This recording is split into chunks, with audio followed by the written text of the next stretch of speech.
Hey guys, how you doing? It's Steve Francis here. We're going to go through the first video. This one is going to be all about the Technics SX KN6000 with NK sound, SFX lyric things, and also MIDI 2. So we've got loads of things to go through on this keyboard. There's going to be quite a few videos of it. I'm going to dedicate 1 hour of videos just for the performance things.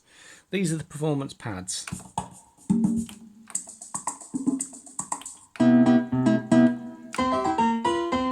And I'm also recording in high definition 4K, so hopefully you should have a great picture and thing.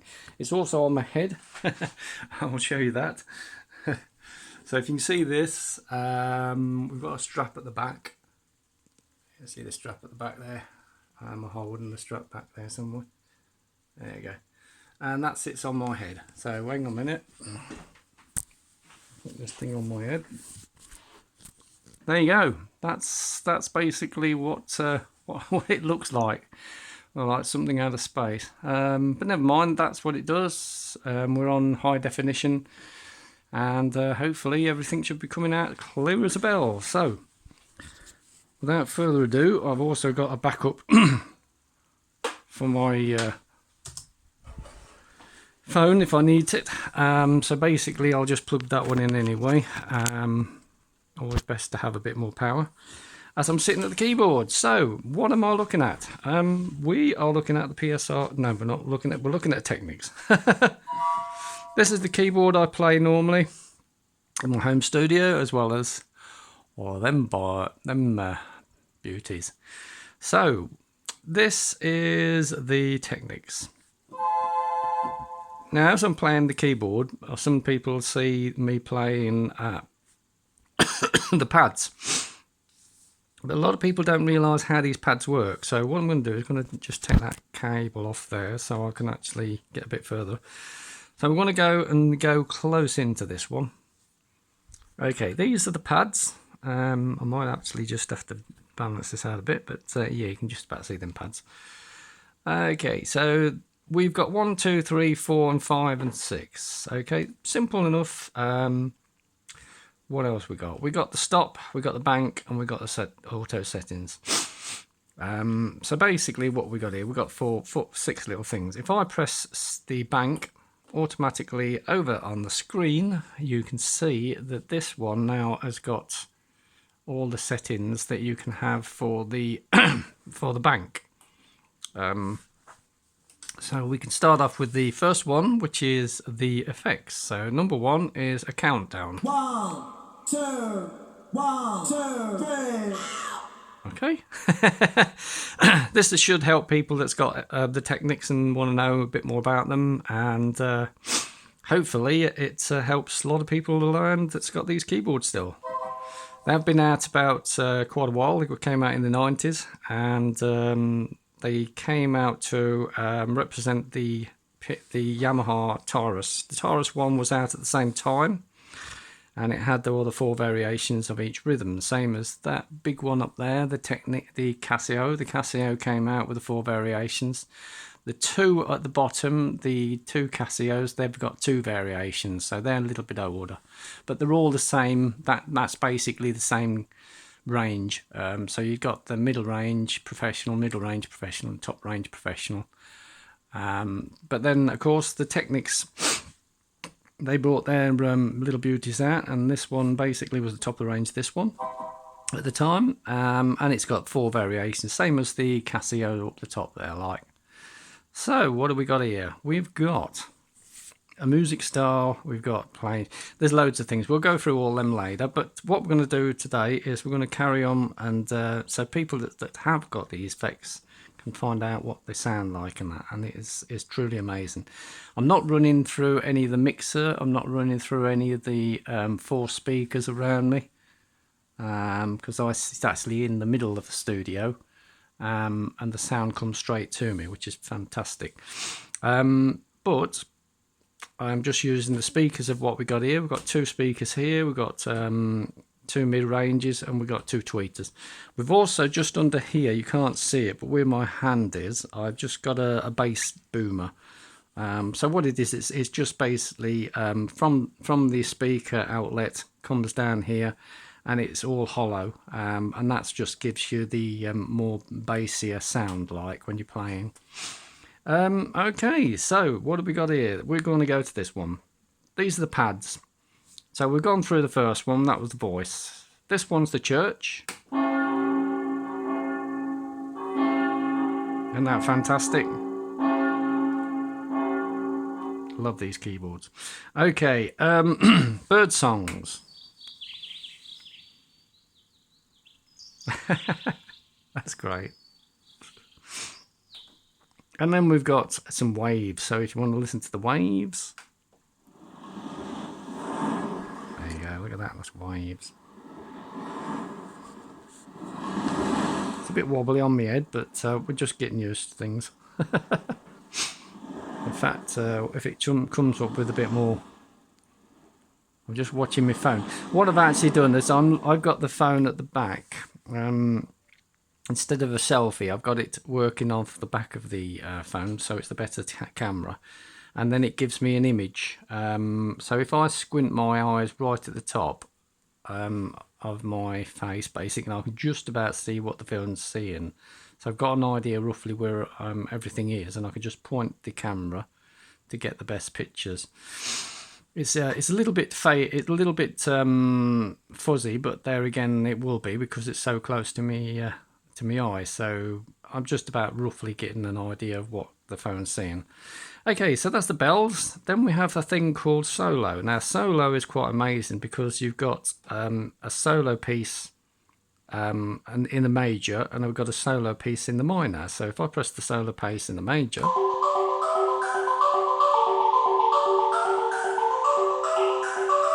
fantastic, eh? And it gives 8 bars. It goes from 4 bars to 8 bars.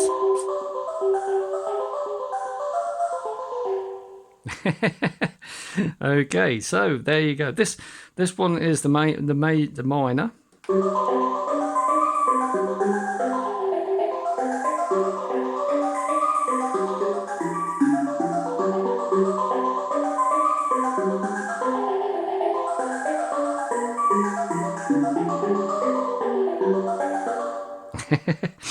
So basically we've gone through six settings of the first effect. These are just the effects. So if you look at on the screen here, we've basically got 3 pages of all different effects, as well as on the third page we've actually got a bank, so we can actually use these banks. This is all set for factory settings, so nothing's been programmed.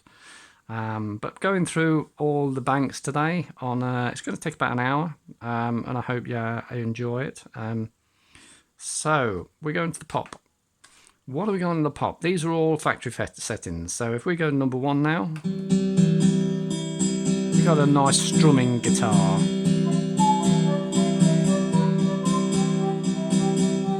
So you know, you can just strum along to that one and play along to that one. Number 2 is a 16-beat strum.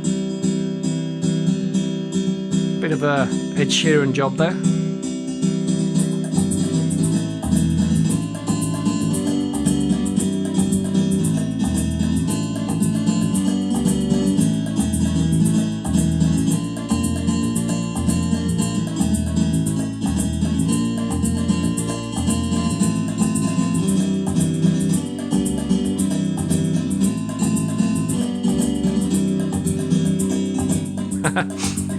And everything just incorporates to itself, like, so as soon as you put a chord down, it will basically come into life, like. So at the moment we're just playing with the pads, just a simple thing. Number 3 is the EQ, a little bit of a pop EQ piano there, keeps doing that. Some are on a rhythm, some are on a loop. Then we've got the number 4, which is a pop synth. That's nice.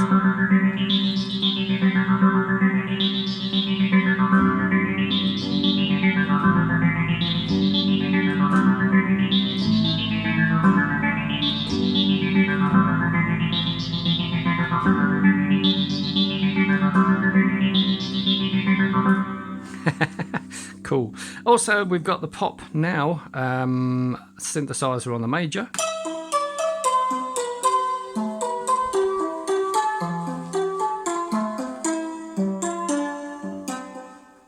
And we've got it on the minor.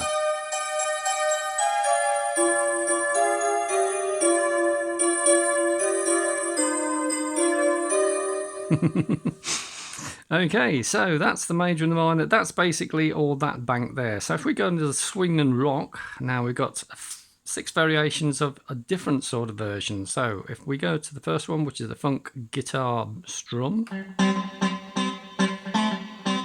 Woo! I like that. And then of course we've got a mute guitar stringle. We've also got a mute strum.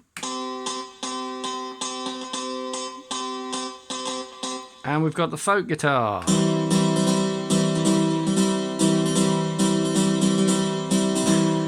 Back to Ed Sheeran again. Now we're on to the major and the minor of the solos.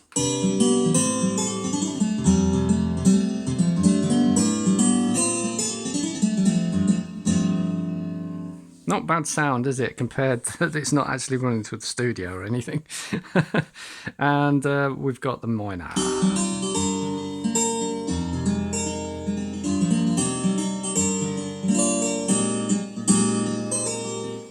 Lovely. Right, we go to the next one now. So this is the rock and roll, and this is rock and roll piano. Bit of Elton John job. Oh, yes. And we've got the funk guitar 16.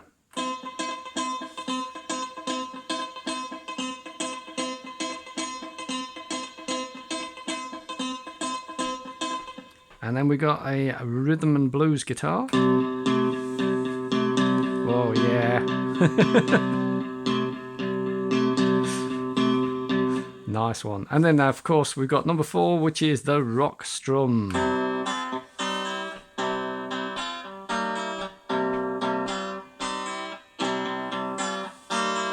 And of course, here we go. This is the solos of the major, and we're going to use a clarinet here.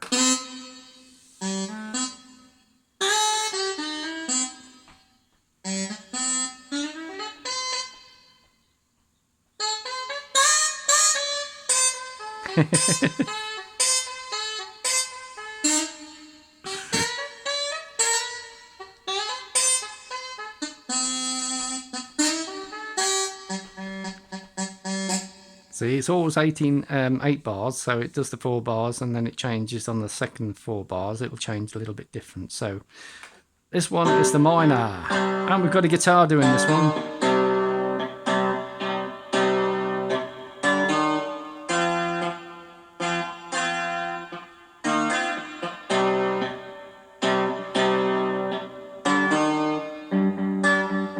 Ooh, I like that.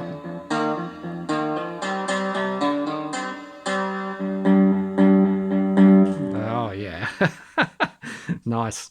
Okay, so moving on to the next one, we've got a dance. We're going to the dance ones now. So the dance ones, we've got some good loops here. We've got a dance loop, 1, 2, 3, and 4. So first one is a nice loop.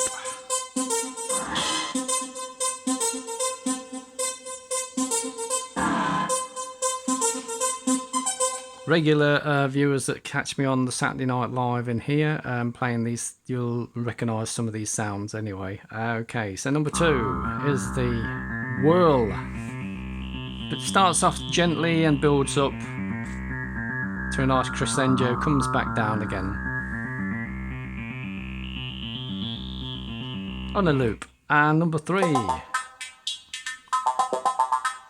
don't know what you call that one is. It's sort of a bob-a-double-ump. And then number 4, we've got another loop.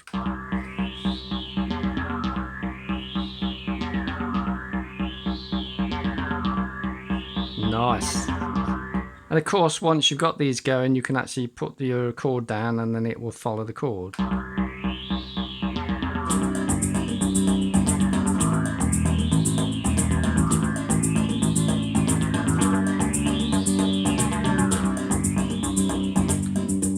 all follows the chord straight through.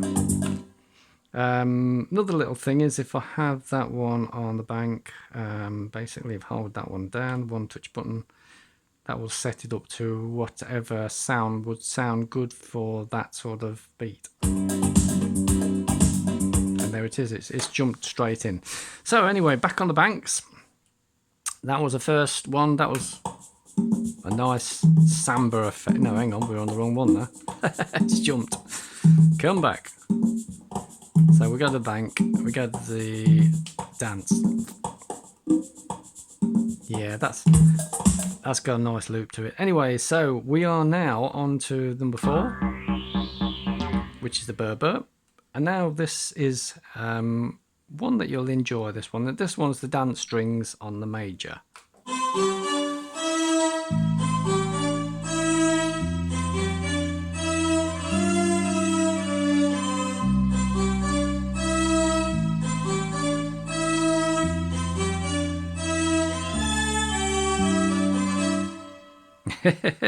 Nice sort of rhythm pattern there. This is the minor.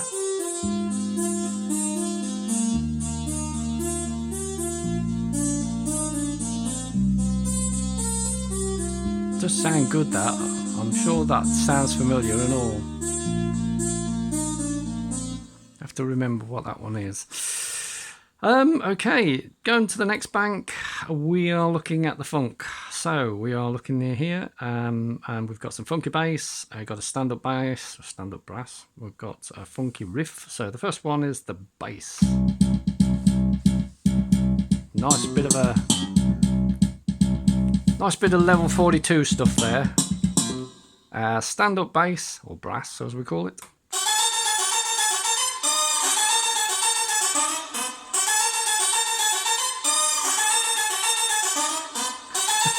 I love it.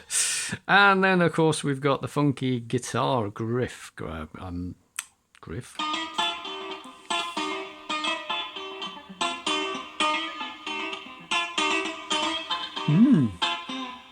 Quite a busy one there. Also, I've got a funky guitar rhythm.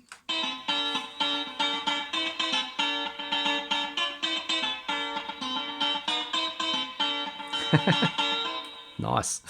And of course, we're going to the solos. So this one is a saxophone, and it's a fusion.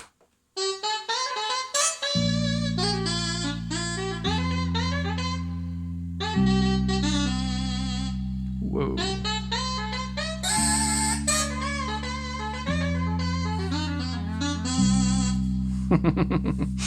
There's just one tiny little thing that these things do.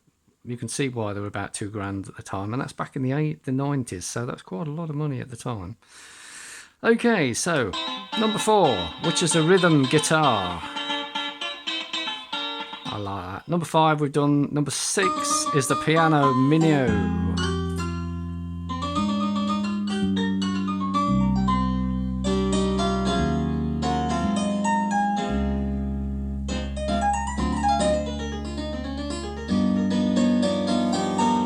Nice. And moving on to the Latin. We've got bongos. Bit of the Line Sleets Tonight job there. And we've got the congos. Same sort of thing, but sort of a little bit different sounding. And we've got the bossa nova guitar.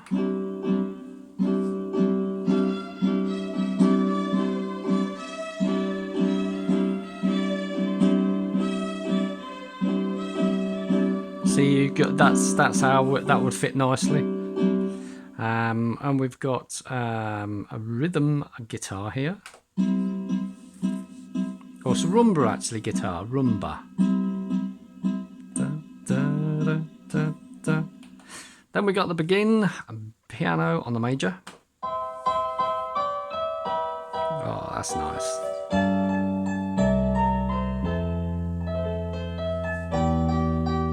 Nice warm sound.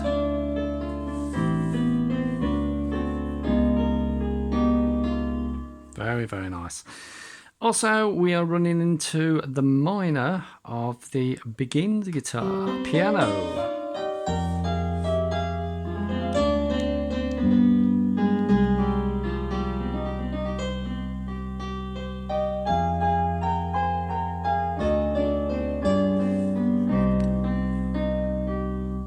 Very nice. Okay, running on to the next one is we are just jumping into a Latin 2. Just going to check the phone, make sure it's still working. You can't really see much while it's on your head, but yes, we are still working. That's good. I've got it on professional mode, so hopefully it shouldn't just jump straight off. Yeah, it's not doing a bad job actually. It's a nice. All I've got is one light on in the actual thing. It's quite a bright one, but it's an LED job. And there you go. So we moved on to the Latin. The Latin one is the samba. The samba is a nice low key one.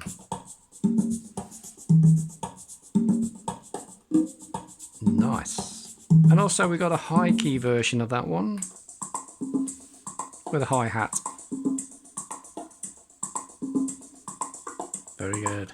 Also, we got a Latin guitar.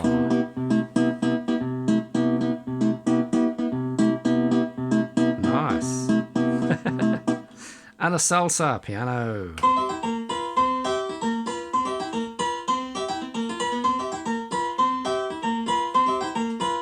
Yeah. Salsa, brass, major.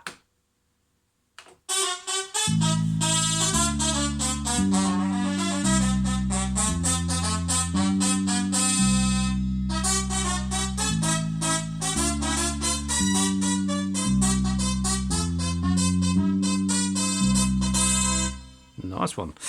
Okay, and moving on to major, we're going to minor now.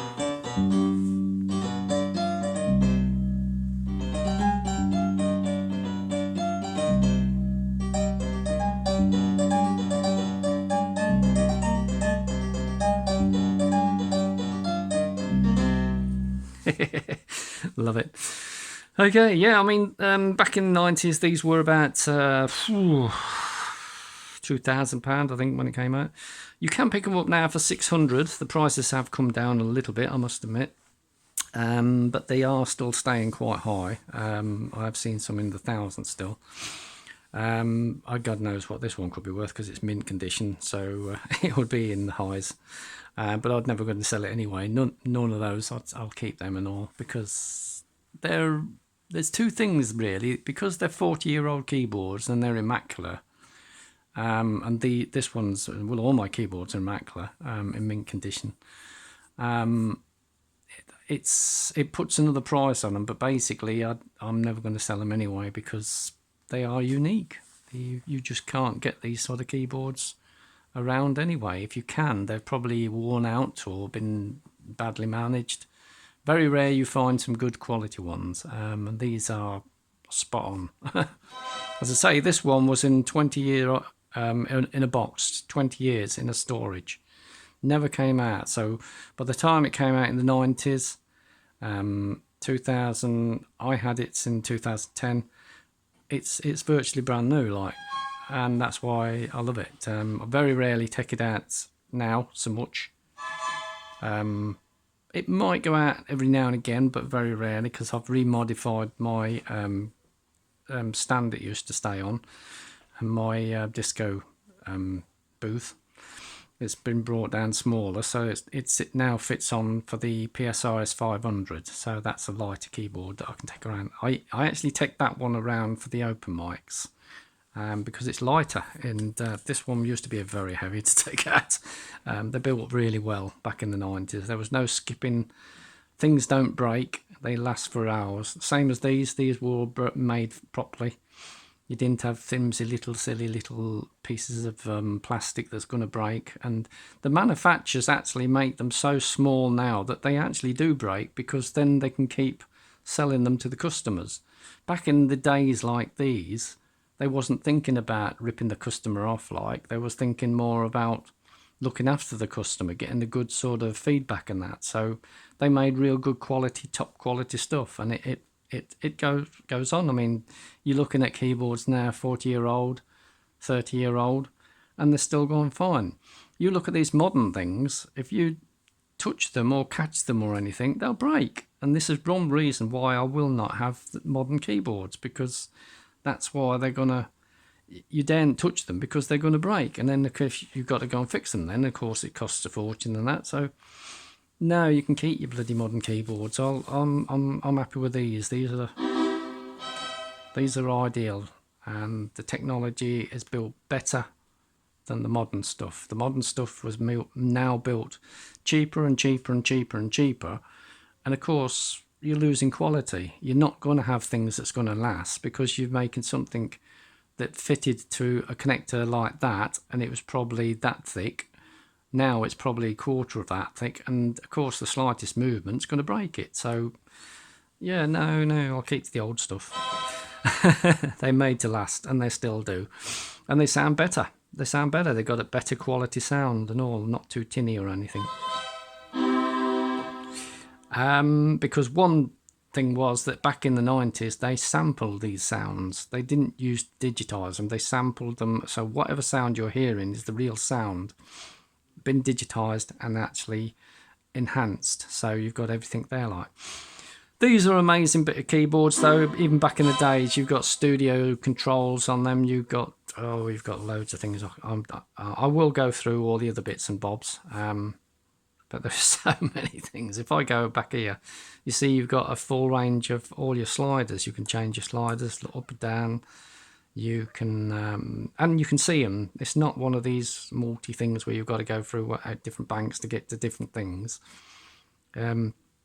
I can also give it another part, so there's even more. Look at that, there's 16 channels there, there's more channels there. Loads of different things, loads of different effects. If you get problems, then you just ask it help. You know, there's help there, it'll tell you in every single language. If there's a problem, then you just ask it, or just basically go look for it.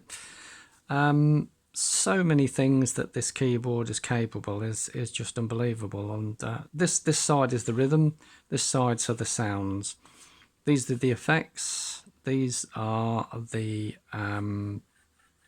arrangers and stuff like that. Because it is a keyboard arranger, it arranges all the sounds.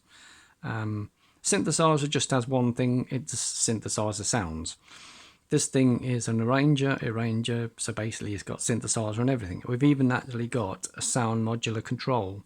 So if I press the sound modular here, I can change all these sounds by doing the filter.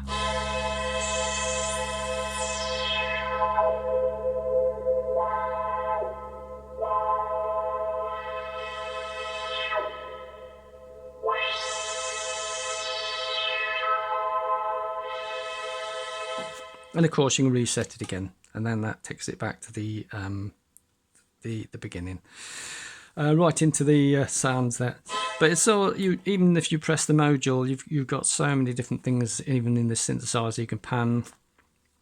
Another good thing is you press the modular and you must hold the display, otherwise it'll go off after a few seconds.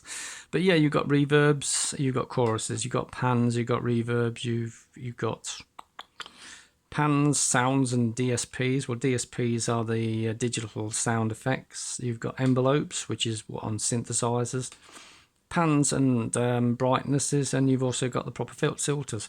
Filters can be done by the Y and the Z. This is the controller here. This is the Y. This is the Z. So you go backwards and forwards like one's Y, one's Z. And hang on, let's get that right. Get the light on. That's it, and then press it. So you can change all the settings, the parameters, everything. I mean, it's a synthesizer in itself anyway, like, you know, so it's really amazing. I'm just going to check the phone, see if it's still going. Yep, still going. 29 minutes in, and the battery's still going. That's good. It's not bad going. I've actually got another film camera coming. I've got a GoPro. I've actually tried to see what a GoPro's like. I thought, well, what it'll do is get the very, very cheapest GoPro that they've got, and just see where they all go, because there's a GoPro 10 out now. Like, God knows what all that does. I've just gone through a GoPro Hero, which is the very first one that came out 2000, something like that. It is 4K system. I'm going to put a nice big chunky memory chip in it. It will sit on my head and do this sort of thing. Although this phone's now reacting really well now, so I might just use the GoPro on somewhere else and plug it into my studio, and then we'll have 3 cameras. So it's